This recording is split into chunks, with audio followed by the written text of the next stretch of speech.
हम ये बात जाने ना जाने, लेकिन हर एक मनुष्य के जीवन में परमेश्वर की योजनाएं हैं। कुछ शर्तें हैं, जिन शर्तों को हम मानते हैं ना, तो परमेश्वर हमारे जीवन में अनुग्रह, आशीष और बरकत को ऐसा उंडेलता है कि अन्य जातियाँ लोग खड़े होकर देखते हैं कि सच में ये परमेश्वर के लोग हैं। लेकिन उसके लिए परमेश्वर की कुछ शर्तें हैं, कुछ आज्ञाएं हैं जिनको हमें मानना पड़ता है। जब तक हम उन आज्ञाओं को अपने जीवन में नहीं ग्रहण करेंगे, उन पर नहीं चलेंगे, नहीं मानेंगे परमेश्वर की शर्तों को, तो परमेश्वर हमारे जीवन में आशीष नहीं लेके आता है। क्योंकि हमें परमेश्वर के रास्ते पे चलने के लिए उन शर्तों को मानना पड़ता है, तब परमेश्वर हमारे जीवन में आशीष बरकत लेके आता है। परमेश्वर हमें तब ऐसा उठाता है कि जैसे आप देख सकते हो बाइबल में, मतलब अब्राहम को परमेश्वर ने कहा कि मैं तुझे जाति जातियों का मूल पिता ठहराऊंगा, लेकिन उसने क्या कहा, लेकिन परमेश्वर ने एक शर्त रखी थी, उसके सामने क्या शर्त रखी थी कि जिस देश में तू रहता है ना, उस देश को छोड़कर तुझे उस देश में जाना पड़ेगा। यहाँ से छोड़कर तुझे अपने पूरे परिवार के समेत वहाँ पर जाना पड़ेगा। तो ये शर्त कोई छोटी शर्त नहीं थी, लेकिन परमेश्वर की इच्छा को पूरा करने के लिए अब्राहम ने अपने पूरे परिवार के, अपने पूरे घराने के समेत, मतलब अपने पूरे घर वगैरह सबको छोड़ छाड़ कर, जिस जगह पे वो रहता था ना, सबको छोड़ के, अपने बहन भाइयों को, अपने सबको छोड़ के उसने अपनी पत्नी को लिया और वहाँ से निकल गया कि परमेश्वर की इच्छा पूरी हो। क्योंकि परमेश्वर ने कहा था कि तू अगर मेरी इच्छाओं पूरी करेगा, मेरे नियम पे, मेरी शर्तों को मानेगा, तो मैं तुझे जाति जातियों मूल पिता ठहराऊंगा। तो वहाँ से अब्राहम निकल पड़ा था। परमेश्वर की इच्छा, उसकी शर्त परमेश्वर ने मानी थी। और आज हम बाइबल में पढ़ सकते हैं कि अब्राहम आज जाति जातियों का मूल पिता है। वो हमारा भी मूल पिता कहलाता है, वो हमारा मूल पिता कहलाता है, क्योंकि उसने परमेश्वर की शर्त को माना था। उसने अपना देश छोड़ा था, अपना परिवार छोड़ा था परमेश्वर के लिए, और वो निकल पड़ा था परमेश्वर की इच्छा को पूरा करने के लिए। ऐसा ही हम देख सकते हैं एलिया नबी को देख सकते हैं, क्योंकि परमेश्वर का इतना अभिषिक्त दास था, वो इतना अभिषिक्त दास था कि वो मुर्दों को भी जिंदा कर दिया करता था। उसकी प्रार्थना में इतनी सामर्थ्य थी कि वो जब पुकारता कि आग, आसमान से आग उतरे, तो आग भी उतर जाती थी। वो जैसा बोलता था उसकी जुबान के द्वारा वैसा हो जाता था। उसने कहा था कि उस राज्य को जाकर एक देश में, मतलब वो राजा बहुत घमंडी था, वो ऐसा राजा था कि उसने, परमेश्वर ने उसे आज्ञा दी कि जाओ, वहाँ पर जाओ और उसे कहे कि जब तक मैं ना कहूँ, यहोवा ने यो कहा कि जब तक मैं अपने मुंह से ना कहूँ, तेरे देश में 3.5 साल तक बारिश ना होगी, मतलब तेरे देश में बारिश ना होगी। तो उस राजा ने उसकी बात नहीं मानी। वो कहता किसी मनुष्य के कहने से क्या बारिश नहीं होगी, परमेश्वर चाहेगा तो होगी। लेकिन उसे ये पता नहीं था कि वो परमेश्वर का अभिषिक्त दास है। लेकिन जब वो एलिया वहाँ से निकल गया, तो उसने, परमेश्वर ने एक आज्ञा दी कि तू जाकर उस यरदन के, उस नाले के पास में, उस नाले के पास तू रह, और वहाँ पर उस नाले का पानी पीना, और वहाँ मैं कौवों के द्वारा तेरा पेट भरूंगा। तो क्या एलिया ने उसकी शर्त नहीं मानी थी? वो वहाँ पे गया और वहाँ पे रहा था। उस अकाल के समय में वहाँ पर रहा था वो एलिया, और उस नाले का पानी, गंदे नाले का पानी उसने पिया था, और कौवों के द्वारा परमेश्वर ने उसके पेट को भरा था। क्या उसके पास घर नहीं था? क्या उसके पास सब कुछ था? उसके पास सब कुछ था एलिया के पास, लेकिन वो परमेश्वर की इच्छाओं पे चलने वाला इंसान था। कि अगर हमारे जीवन में सब कुछ होने के बावजूद भी हम परमेश्वर की इच्छाओं को मूल स्थान देते हैं हमारे जीवन में, तो परमेश्वर क्या बरकत नहीं लाएगा हमारे जीवन में, आशीष नहीं लाएगा। और उसके बाद आप देख सकते हो कि जब एलिया वहाँ पर गया उस देश में, उसका राजा उसे बुलाया, तब उसने जाकर वहाँ पर बोला, तब जाके बारिश हुई थी। और आज हम पढ़ सकते हैं एलिया ऐसा बड़ा अभिषिक्त दास था, क्योंकि एलिया ने भी परमेश्वर की शर्तों को माना था। ऐसे ही हम देख सकते हैं योना ने भी परमेश्वर की शर्तों को ग्रहण किया था। भले वो एक बार भाग गया था परमेश्वर की शर्त को, क्योंकि परमेश्वर की शर्तें कुछ मतलब कठिन होती हैं, लेकिन परमेश्वर ने कहा था कि इन शर्तों को जब तू मानेगा तो मेरा आत्मा तुझ में होकर चलेगा, तुझे कुछ घटी ना होगी। तो वो जैसे ही परमेश्वर ने उसे कहा कि तू नीनवे जा और वहाँ पर प्रचार करके लोग अपना मन फेराएं, वरना मैं नीनवे को नाश करूँगा। लेकिन वो वहाँ से, उसे पता था नीनवे में अगर मैं चला गया तो वहाँ पर वैसे ही मुझे मार डालेंगे। योना डरता था इस बात से, लेकिन वो क्या किया, उसने परमेश्वर की इच्छा को मतलब नहीं माना, एक बार नहीं माना, और वो तरसीस को निकल पड़ा। जब वो तरसीस को जा रहा था तो पानी में मतलब फिर तूफान उठा समुद्र की जहाज में। उन समुद्री लोगों ने भी उनकी जहाज की मतलब कष्ट झेलना पड़ा इसी वजह से। और उसने कहा कि ये सारा क्लेश मेरी वजह से है, तो मुझे उठाकर समुद्र में डाल दो। तो उसे उठाकर समुद्र में डाल दिया गया था और मछली के पेट में वो 3 दिन तक रहा था, मर चुका था और मछली के पेट में वहाँ पर वो प्रार्थना कर रहा था परमेश्वर से। और फिर वो वहाँ पे फिर परमेश्वर ने उस मछली को आज्ञा दी कि उसे समुद्र के तट पे उगले, और उसने समुद्र के तट पे उसे उगल दिया और वहाँ से उसने प्रार्थना की और वो फिर से परमेश्वर की ओर मुड़ा और उसने मन फिराया कि मैं परमेश्वर की इच्छाओं को तुझ नहीं जान सकता।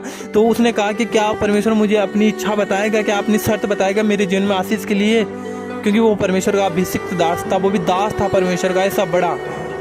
वो पवित्रताई में रहने वाले लोग थे, वो परमेश्वर के बातों को मानने वाले लोग थे।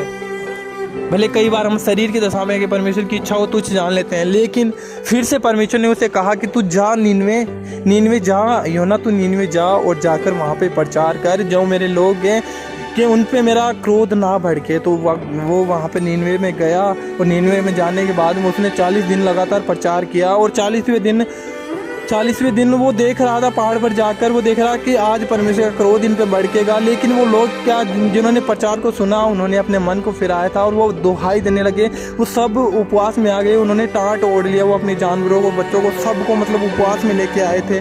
तो परमेश्वर की दया उन पे आई और नीनवे नाश होने से बचा था। लेकिन योना जो पहाड़ी पे बैठा हुआ था वो धूप में था, उसने मतलब छाया के लिए ऐसा कोई व्यवस्था की थी, लेकिन उसे छाया नहीं हो पा रही थी। लेकिन वो जैसे लेटा तो परमेश्वर ने अपनी सामर्थ्य के द्वारा वहाँ पर एक घिए की बेल को लगाया था कि योना को धूप ना लगे, वो छाया में रहे।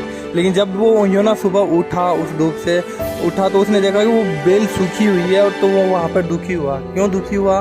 क्योंकि जो उसने नहीं लगाया था, फिर भी जो अचानक से आई, अचानक होगी परमेश्वर के सामने, उसके द्वारा दुखी हो रहा। तो क्या परमेश्वर नहीं चाहता कि हम परमेश्वर की शर्तों को माने, तब परमेश्वर हमारे जीवन में आशीष लेके आए? परमेश्वर चाहता है, लेकिन उसके लिए परमेश्वर ने कुछ शर्तें रखी है हर एक मनुष्य के जीवन में। लेकिन अगर आज हमें पता है कि हम परमेश्वर की इच्छा को पूरी करने के लिए अगर दुनिया के विरोध में भी जाएं, तो हमें जाना चाहिए, क्योंकि दुनिया ना तो हमारी है और ना कभी रहेगी। क्योंकि दुनिया में हम थोड़े समय के लिए यहाँ पर आए हैं, लेकिन हमें अंत में उसी परमेश्वर के पास जाना पड़ेगा, जिसकी आज इच्छाओं को हम ठुकरा कर, उसकी शर्तों को ठुकरा कर अगर हम जीवन में इस धरती पर जीवन पाने की कोशिश करते हैं, तो वो हमारे लिए व्यर्थ है। क्योंकि सच्चा जीवन परमेश्वर है, परमेश्वर के पास ही हमारा जीवन है। तो इतने बड़े बड़े दासों ने, बहुत बड़े बड़े और भी दास थे परमेश्वर के, बाइबल बताती है, उन्होंने भी मतलब क्या कुछ नहीं सहा, परमेश्वर की शर्तों को सहा था उन्होंने, तब जाके आज बाइबल में उनका नाम है, आज पढ़ा जाता है। आज लगभग इतने समय से, आज 2000-2500 साल के बाद भी मतलब बाइबल में आज भी वो लोग जिंदा हैं। क्यों है? क्योंकि वो परमेश्वर के अभिषिक्त दास थे, उन्होंने परमेश्वर की शर्तों को तुच्छ ना जाना था। वो अपने जीवन को मूल आधार नहीं मानते थे, वो अपनी परमेश्वर की इच्छाओं को मुख्य मानते थे। इसलिए परमेश्वर हमें देना चाहता है, लेकिन उसकी कुछ शर्त हैं। उसकी कुछ शर्त है कि मेरे बेटे, मेरी बेटी, पहले तू ये कर, तब मैं तुझे ये चीज़ दूंगा। क्या हमें परमेश्वर की बातों को नहीं मानना चाहिए?